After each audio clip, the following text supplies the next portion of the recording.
In this video, I'm going to show you how to pick up stitches along the side edge and along the cast on edge using the pick up and knit method. For the side edge, you need to find the little V shapes that are created by knit stitches. Insert your needle beneath both stitch legs. Leave quite a long end for your working yarn. Wrap your yarn around the needle and then pull it through.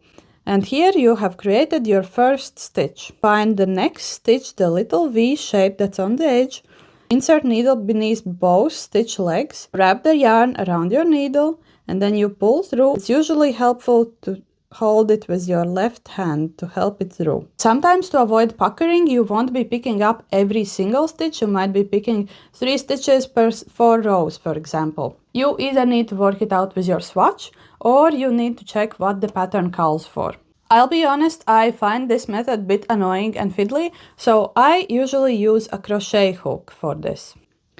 Insert your hook beneath both legs of the stitch, and with crochet hook you will want to go with the hook over the yarn, pull through, and then you just put the created stitch on the needle and pull a bit to make it tight enough. And with this method you will see that the first stitch that you've been knitting along here the edge will be hidden on the back side.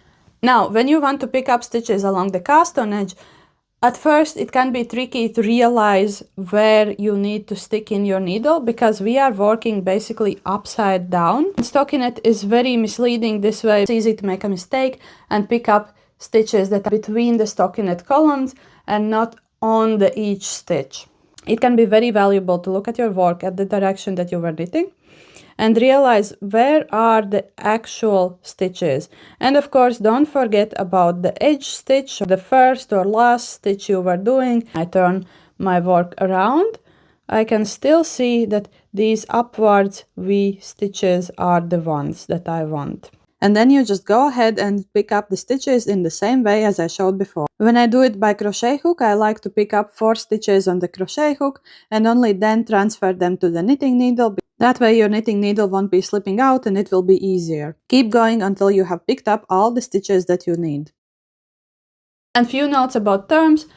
If the pattern calls for pick up stitches and knit, it's this method. If the pattern calls for pick up stitches and don't knit, a different thing that I won't cover in this video.